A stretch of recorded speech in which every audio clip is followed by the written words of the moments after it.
Welcome to Health Now from WebMD. I'm your host, Carrie Gann, and we have a very special show in store for you today. We just celebrated our 100th episode, and now we're speaking with the person who made this podcast possible. Health Now is just one of the many innovations that Christy Hammam oversaw during her 2 decades with WebMD. She's our former senior vice president and editor-in-chief.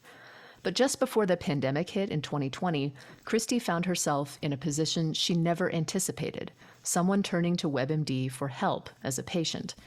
She was diagnosed with triple-negative breast cancer, an aggressive form of the disease. She was able to beat the cancer, but a rare complication left her with lowered vision and forced her to stop working earlier this year. Christy has written a new article for WebMD about her story. It's called How Breast Cancer Changed My Life and Me. She's joining us today to discuss the many ways in which her journey has been life-altering, in more ways than she expected. Christy Hammam, welcome to Health Now. Thank you so much. It's great to be here. We're very excited to talk to you today, and the article is just really wonderful, and I hope everyone has the chance to go and read it. But you were with WebMD for more than 2 decades. So tell us a little bit about what you did while you were there. Sure. Yeah. I actually started as the deputy manager of our news team. And I continued to focus on editorial content. And fast forward 20 years, our editorial organization became much larger as new platforms emerged. And I ran the editorial organization. So that included the magazine. I was collaborating on the launch of this podcast. Yes. And it's turned out to be so wonderful. I was there when, we were desktop only to switching over to mobile and all of the new voice technology and social media and all the, things that have emerged in the digital landscape over the past 20 years. That's a good amount of time to see some major changes in how people get their health information. So, and working at WebMD and getting diagnosed with a medical condition or having a family member who's diagnosed, it kind of puts you in a bit of an odd place. Most of us on the staff are not medical doctors, but we kind of, we know enough to be dangerous. We know a fair amount about a lot of different types of conditions and treatments. And that really does affect how you think and how you feel when you learn that you actually have a serious condition. So I'm wondering if you'd tell us what your reaction was when you got your breast cancer diagnosis in terms of the level of understanding that you had about what it meant for your future health. Well, when I got my diagnosis, I was absolutely shocked. I knew the risk factors for cancer. I didn't believe I exhibited any of them in my lifestyle. I was healthy. I was primarily vegetarian. I exercised every day. I meditated. And I really had no family history of this type of breast cancer on my maternal side, which is where you can inherit that risk. And it just came out of nowhere. It was just astounding. And because I had worked at WebMD and was still working there at the time, I knew very well what triple negative breast cancer was. And I knew it was a very aggressive type of cancer. And I was really plagued with fear and panic about what was going to happen to me. What were some of the earliest symptoms that you experienced? What was it that made you go see your doctor? Well, the first thing that made me go see my doctor is that I had a lump in what I thought was just a swollen lymph node.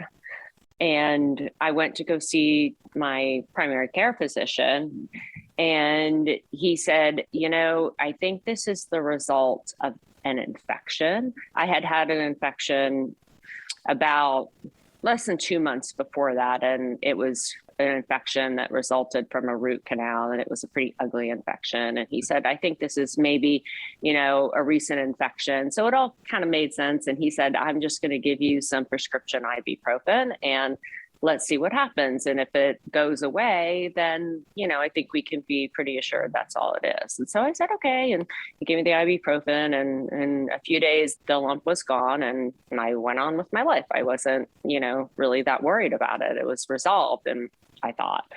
But then a little while later, I felt a lump in my breast. And that was certainly alarming. I went to my women's health doctor, my OBGYN, and she felt it. And she said, this feels like a cyst to me. But she said, I want you to go to the breast center and get an ultrasound, and you'll go in, they'll do the ultrasound, and then they'll drain your cyst right there in the office. And I said, okay, great. So went over to the breast center, ready to get my cyst drained. And, they laid me down on the table, and the technician did the ultrasound, and she said, I need to go call the doctor in. And then I had the worst feeling wash over me. I was like, something's wrong. It's got to be cancer. And I actually started crying while I was laying there on the table. Oh my. And the doctor came in and said, it's solid, so it's not a cyst, and we're going to do a biopsy, and we'd like to do it right now. And I said, of course, do it right now. So they did the biopsy, and they didn't have the results right away, but I was actually getting ready to go on vacation for 2 weeks. And I said, well, should I cancel my vacation? Do I need to stay here? And they said, no. By the time the biopsy results are back and we start, thinking about what other tests you need and a treatment plan, you'll be home from your trip. And so just go. There's no reason you shouldn't go. Actually, you should go. Instead of just, sitting at home waiting. And so I went. And then while I was on my vacation, I got an email from my doctor, and he said it's triple negative breast cancer. And that's when my heart just fell through the floor. If you wouldn't mind, for somebody who is not familiar with exactly what that means, can you explain what that triple negative part of that term, what does that mean? And what did you realize it meant in that moment when you read those words? With other types of breast cancer, you have hormone receptors or protein receptors, either estrogen or progesterone, or you have a HER2, which is a protein receptor. And triple negative means that you don't have any of those three receptors. So in a sense, you're then triple negative. And when you have breast cancer that has hormone or protein receptors, there are treatments available that are beyond straight chemotherapy because they can target those receptors. And so there's targeted therapy available. When you have triple negative, it basically means that there's, up until not too long ago, that there wasn't much that could be done other than traditional chemotherapy. So that was one part of it. And then the other part of it is that it's a very aggressive type of cancer. It's known to be the most aggressive type of breast cancer. It's fast moving. That's probably why I suddenly just got a lump out of the blue that was, a pretty big lump. And I had a mammography not too far before that. And so I knew when I saw those words, I knew what that meant. It meant that I was up for a really big challenge. You're married and you have two sons who were, I think, 16 and 18 when you were diagnosed. Is that right? Yes. Yep. And you said in the article that telling your family that you had breast cancer was one of the hardest things that you've ever had to do. How did you break the news, and what were their reactions? Well, at first, I only told my husband because I didn't want to ruin their vacations and have everybody be worried when there wasn't anything we could even do about it. And we didn't know more about it or what the treatment plan would be. So I decided to just kind of keep that news to myself until we got back. We got back home and started to do more testing to be able to learn more about the cancer and then figure out a treatment plan. And then that's when my husband and I both together sat down and told our boys. I was really worried about that. And I was actually pleasantly surprised by their resiliency. They were asking good questions. They were offering to help. They weren't, breaking down into tears. They were just hugging me and what can we do to help? And I just thought, wow, I was so nervous about telling them, but they're so much stronger than I gave them credit for. That's really amazing. Yeah. Yeah. They've been nothing but supportive since this happened. And, even though they're both at college now, they still continue to be supportive of me. That's really wonderful. Did you feel, I mean, obviously, besides the lump that you physically felt, did you feel any other symptoms, or were you basically feeling, like if you hadn't known it was there, you would have just felt pretty normal? Yeah, I was feeling completely normal. In fact, the vacation when I went on after my diagnosis, it was very active. We were out in the heat. We were hiking. We were river rafting. I mean, Wow. it was like a pretty active vacation. And I was hiking, several miles a day. And I honestly did not feel sick. Wow. That's so incredible. Like you can just, I mean, something so major is happening, in your body. Like you said, it's a very aggressive, fast moving disease, and yet you feel fine. You feel nothing at all. Nope. I think you referenced this a little bit earlier, but triple negative breast cancer, or the type of breast cancer you have, very much affects the type of treatment that will work for you.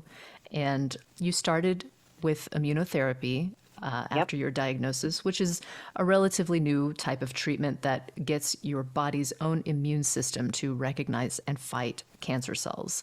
And it's not for everyone. Your doctors have to be sure to test your cancer cells and make sure that they have, the right proteins and characteristics that will let them work with this drug or respond to this drug.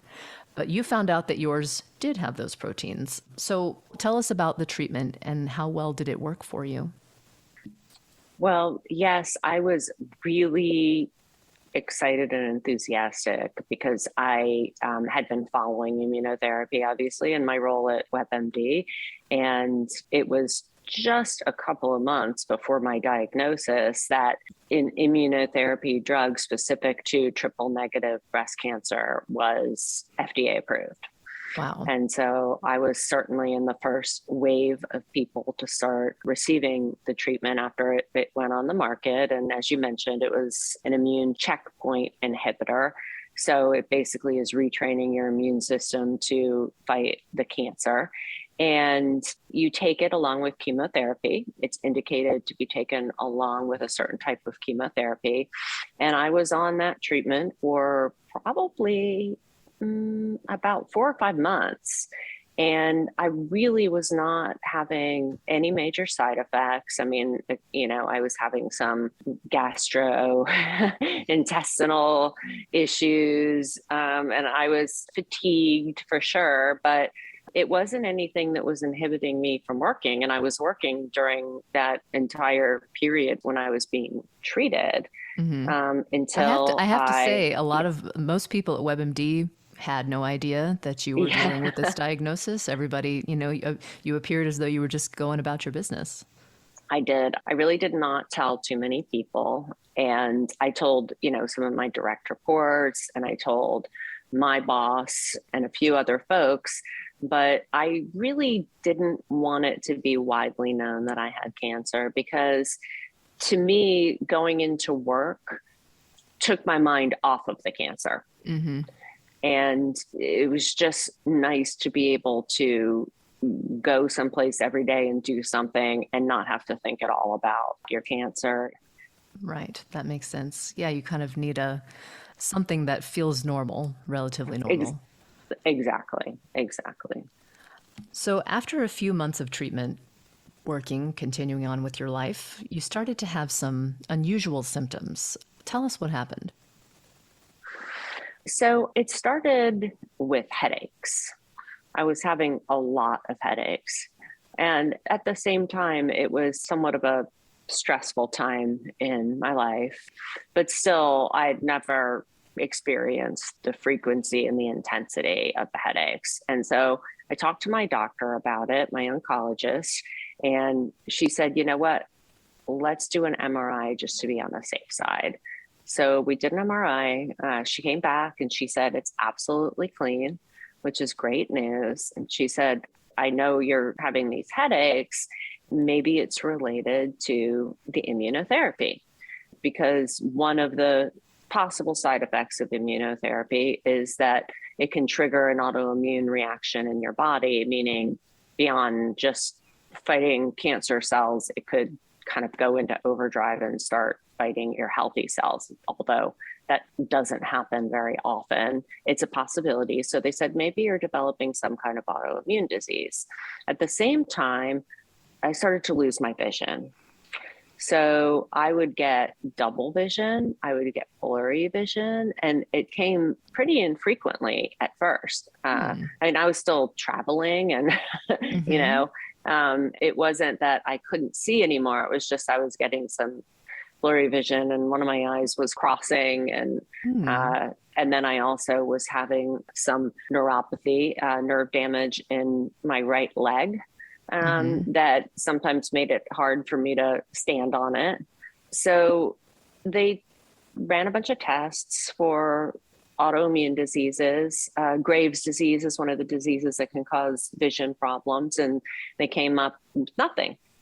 And meanwhile, I was now working at home because of COVID, and I was able to keep working and just lay down for a few minutes if my vision was going bad. The doctor fitted me with these prism glasses that helped my eyes stay uncrossed. And I was, you know, since I was at home, I was able to sit down and take breaks when my foot was acting up, but they still didn't know what was going on. And so then finally they ordered a lumbar puncture, which is also known as a spinal tap. And I had the lumbar puncture done. A few days later, my doctor called me and said, you have what's called leptomeningeal disease. Wow. And that is a very bad diagnosis.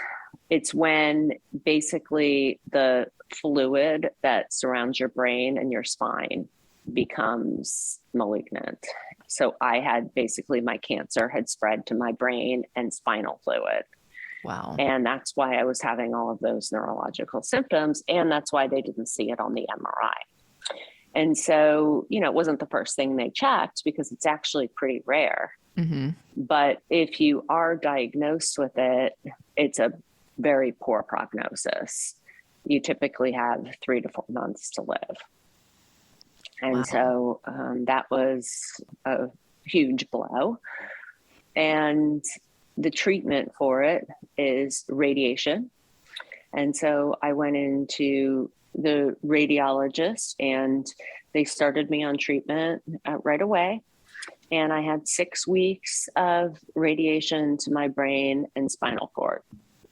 Every day I went in 5 days a week. Every day, radiation therapy every day. My goodness. Yes.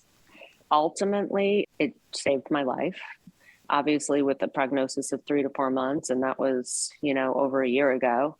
And I've had good scans to date, knock on wood. I mean, it's, you know, could always be hiding in there somewhere, but they haven't seen any evidence of that.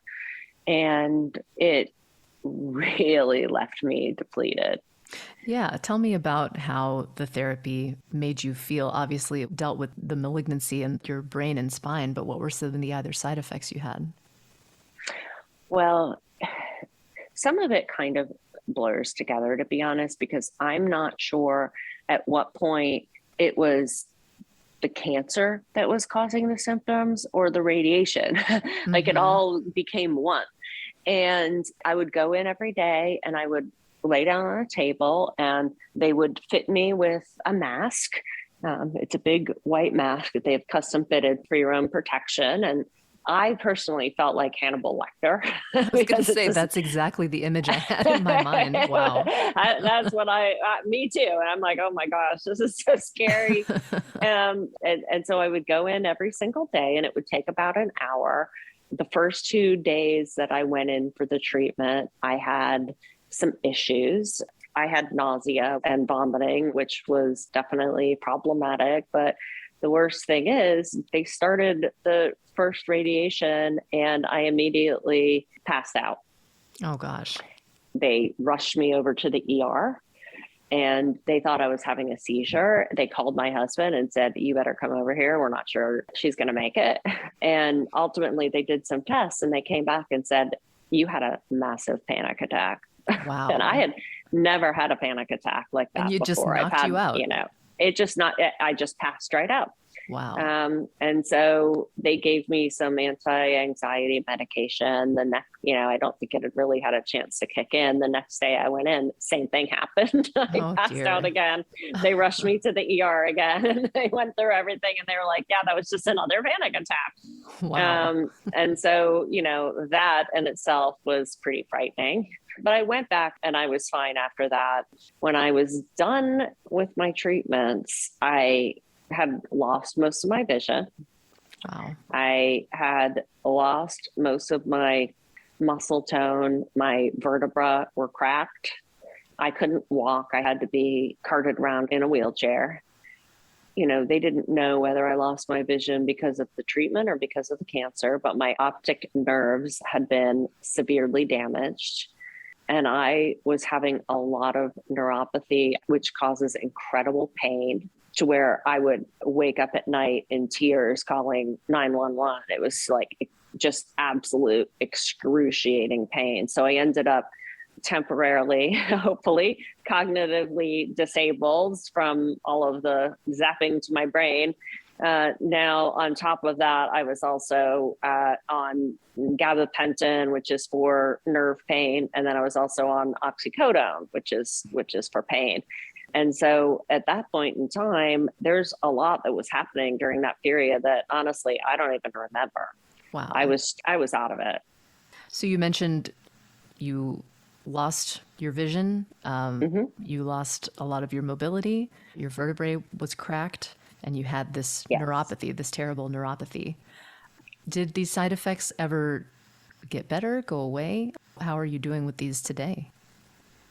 Well, I still have not regained any of my vision, although I've gotten a lot better at adapting to being low vision. I really spent a lot of time trying to rebuild my muscles. I think most people who've ever worked out and then stopped working out know how fast you lose muscle tone. And so I was, as much as I had exercised previously, I was just back to having absolutely no muscle tone. So I did a lot of physical therapy and I walked a lot. And eventually I really felt like my leg isn't completely normal still, but I'm able to function a lot better. And then I had a surgery called vertoplasty, which is basically an injection into your spine of a cement type substance that fills in the cracks and splinters. And that helped with my back pain. So, I overall, slowly started getting much, much better, but the vision loss is the biggest symptom that has stayed with me. And, now it's pretty far out to kind of continue to have hope that I'm going to regain that vision. So I'm just kind of hoping that, at some point I would be eligible for a clinical trial. There's some interesting things going on right now in terms of using stem cells or doing an optic nerve transplant. So I'm keeping an eye on those, and no pun intended. And hopefully, I'll be eligible for something like that at some point. So in terms of adapting to the low vision, there are lots of different assistive devices that you use. Could you tell us a little bit about those? Sure. Yeah. I have two that I use quite a bit that work very similarly. One of them is called the Iris Vision, and one of them is called Vision Buddy. And essentially, if you picture an Oculus headset, it's actually an Oculus headset that's been retrofitted with an Android phone that's been programmed specifically for people with low vision. So you wear this headset and it has intense magnification, lighting, lots of different adjustments.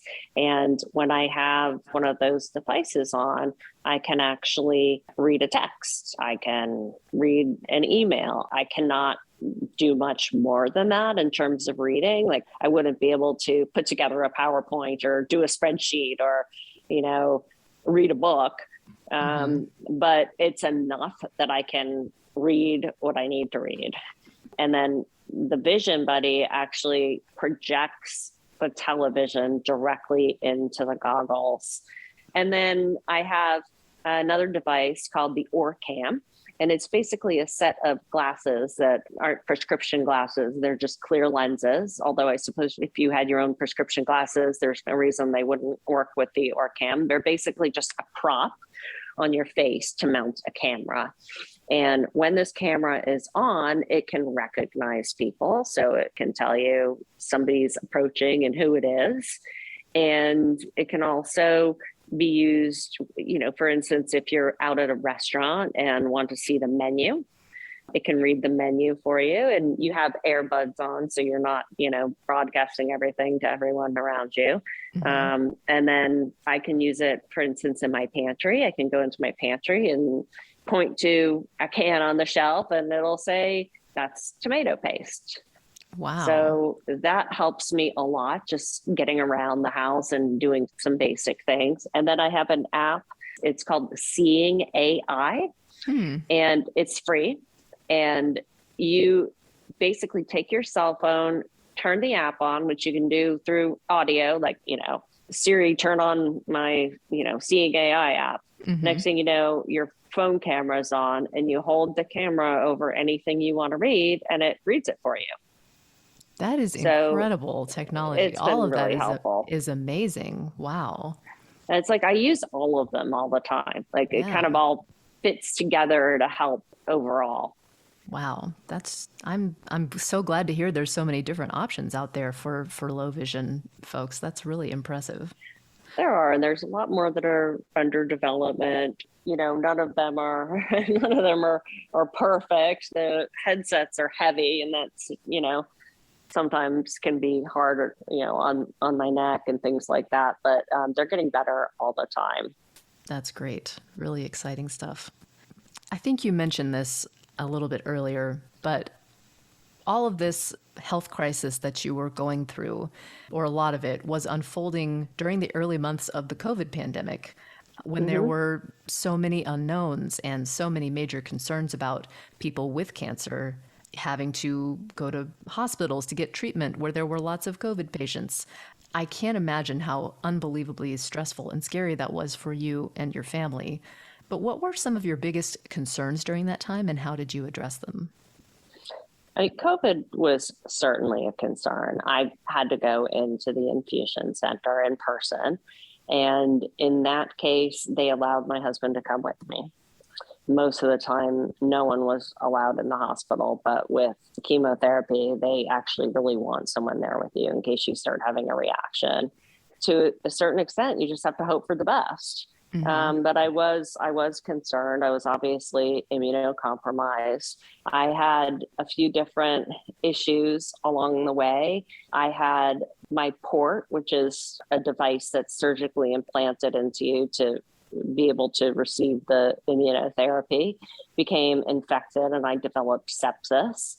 I had to, again, be rushed to the emergency room. I was getting to be a regular there. And I had to be admitted for a few days, and I wasn't allowed to have any visitors. And that was pretty isolating. And then I had to take a PICC line home and essentially give myself treatment from home when they were ready to release me. And then I developed a pulmonary embolism, which is a blood clot in your lung. And again, I was back at the ER and by myself, and it's kind of scary. It was around midnight, and I had to just be dropped off at the door, and somebody helped me get in and sit in the emergency room, and there I sat for probably 3 to 4 hours before being admitted. And it was just difficult. It was difficult not to have someone with me, and also not to be able to see around me at the same time.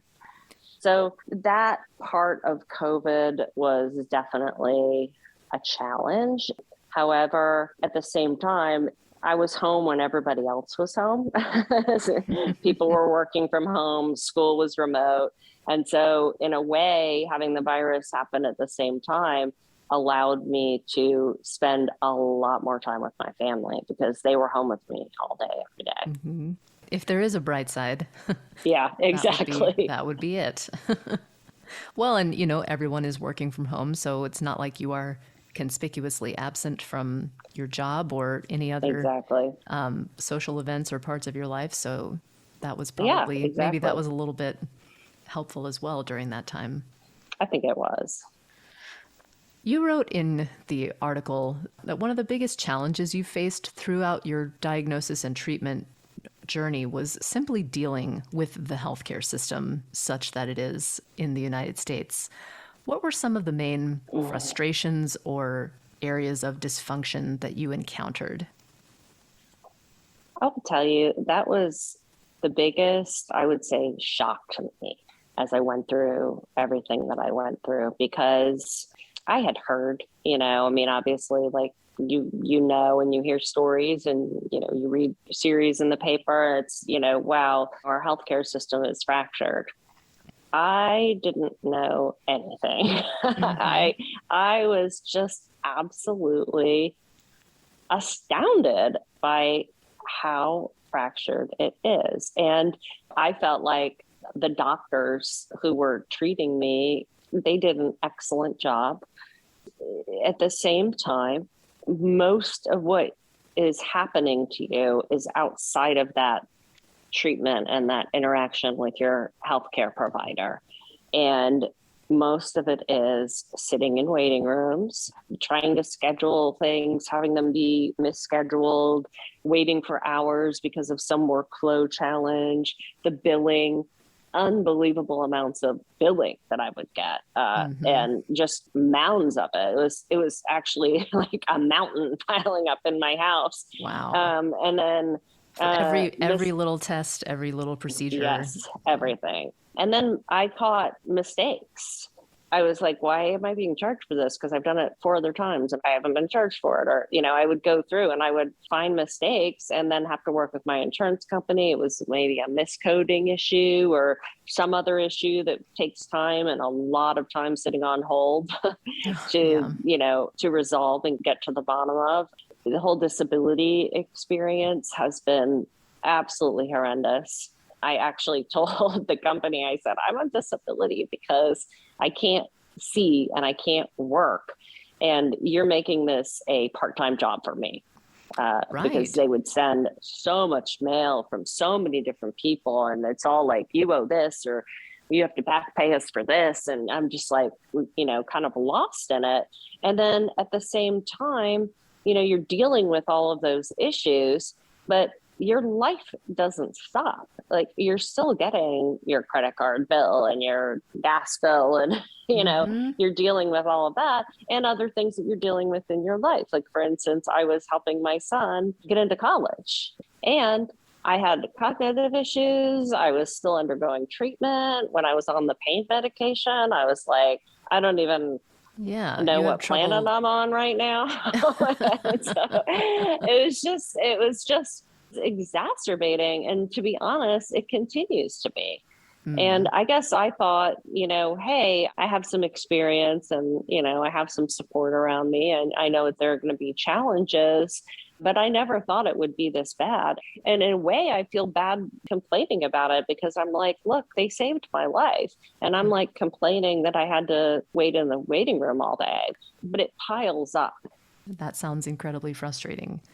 It really was. It was incredibly frustrating and continues to be because there's not an easy fix for it. And I've talked to some different folks because I wanted to understand like how much of this is COVID related. Right. And how much of this is just how it usually is. And everybody I've talked to is like, no, this is how it always is. It's not unique to COVID. It's not a pandemic thing. It's just it's just the way it is. Oh, gosh. Yep. Well, I have to ask, how are you doing now? Actually, I'm doing much better now. I've had several scans, PET scans and MRIs, and we haven't seen any cancer activity. That's great. And I had to go back on a different type of treatment after I received my radiation. We had to stop chemotherapy. During that time, it would be too toxic to do both of them together. And so I was off my chemotherapy for a while. My breast cancer came back. Wow. And so I've had to go back onto a different type of chemotherapy, but fortunately I'm responding really well to it. And I am not having any debilitating side effects. So at the moment, things are going pretty well. And I really have learned a lot about how to live the low vision lifestyle. And I feel like I'm much more comfortable with my situation. It's still difficult because you lose a lot of your autonomy. Like, for instance, I can't even drive. And so you can't run up to the grocery store. It's those like little things like that are still challenging. But at the same time, I figured out so many ways to adapt and use this technology and just really try to keep forward momentum and not let it become my life. I'm so very glad to hear that. We're all certainly rooting for you and hope you continue to do well. And your story is so incredible and it's so inspiring. And I wonder if you could share some of the things that helped you keep going, even when you were in some of the many dark parts of this journey. Were there things that really kind of carried you through? Absolutely, my family. I could not have gotten through this without them. My husband was an absolutely and continues to be a fantastic caregiver. And, you know, that's a lot of work. And you hear about caregiver burnout. My kids as well were so wonderful and so helpful and spent so much time with me. And I just knew the whole time, no matter how out of it I was, I want to be here for my family. I want to be with my family. I don't want to lose them. I don't want to lose them, and I don't want them to lose me. I don't want them to have to go through that pain and that loss. And so that's really what made me hold on. I just always was holding on to that. And then, you know, now that I'm hopefully on the other side of it, I'm really motivated by trying to help people who were in a similar situation that I was in that don't have the support and resources that I had. Do you think that the whole ordeal that you've been through, do you think that made your family stronger in some ways? I do. I think it strengthened my relationship with my family because we were going through the life challenge together. And as a result, we were spending so much more time together than we've ever really been able to. I mean, when you've got two working parents and two busy kids with lots of after school activities and things along those lines, a lot of your relationship, although I didn't necessarily realize it at the time because I've always had a good relationship with my kids, but a lot of the conversation and the dialogue you have revolves around logistics. Mm-hmm. And, you know, where do you need to be tonight? What time should I pick you up? And, you know, what can I help you with in terms of your homework tonight and all of that? And you don't ever really spend enough time just really talking and getting to know your kids. And I think our relationship got much stronger. And I think my relationship with my husband got stronger as well. This was the same thing. I mean, I was and continue to be amazed at what an amazing caregiver he is. And it made us a lot closer. I'm curious, for someone for whom, you know, your career was such a major part of your life, how did you make the decision that you would stop working? How did you know that it was time to do that?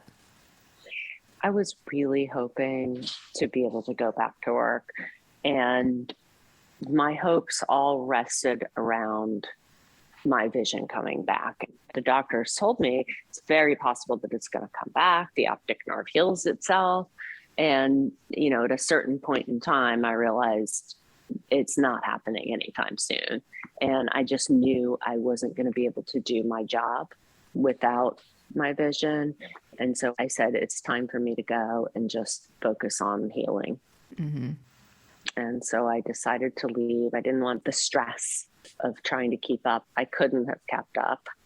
I really needed to focus on rebuilding my body, getting my life back together, figuring out like how I'm going to function Mm-hmm. just on a day-to-day basis, like making breakfast. And I just knew I shouldn't dive back in and try to navigate a busy workplace with very limited vision.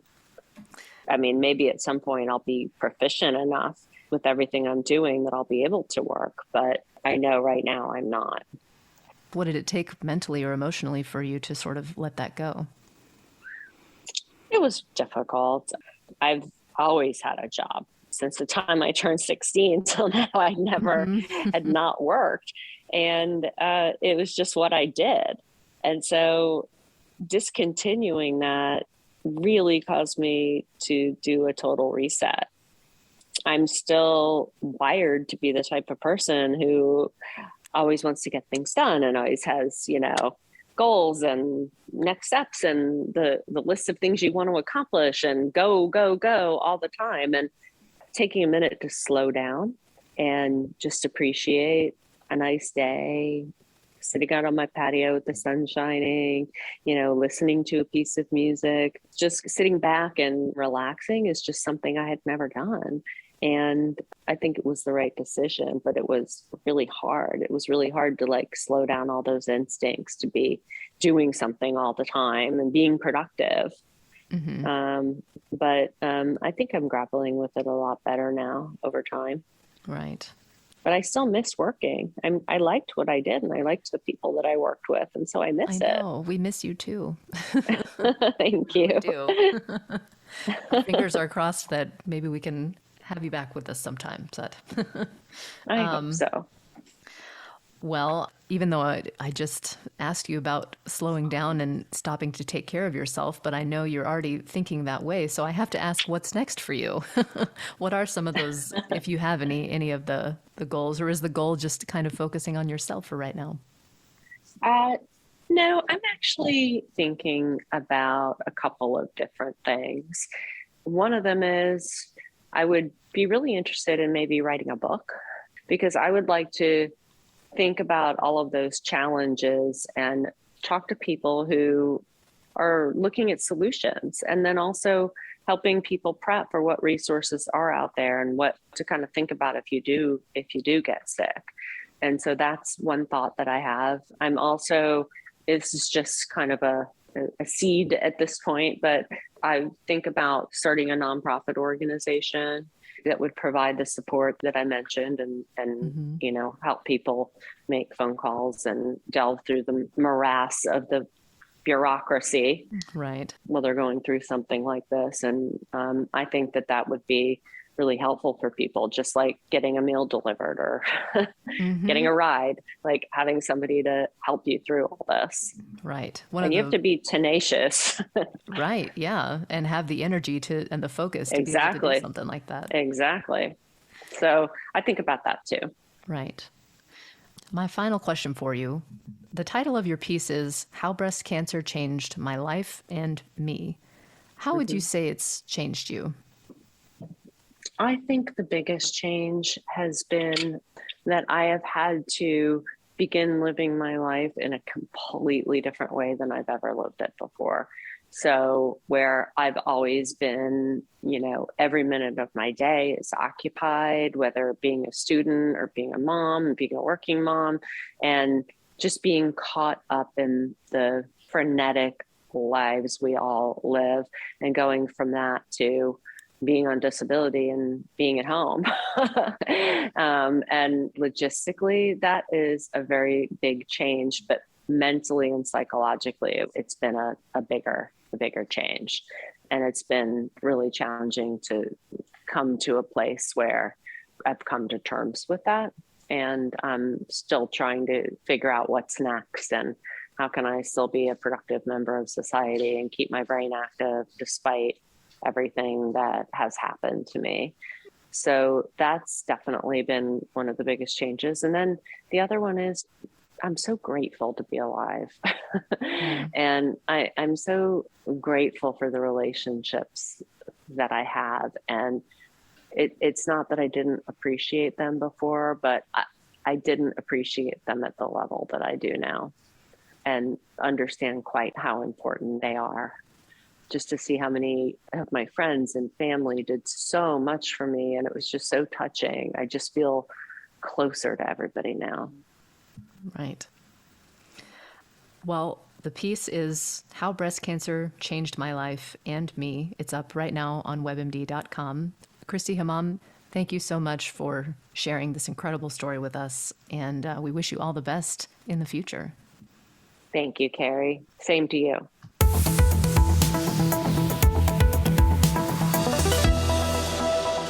Thanks so much for joining us today. Hope everyone has a great week, and we'll talk to you next time.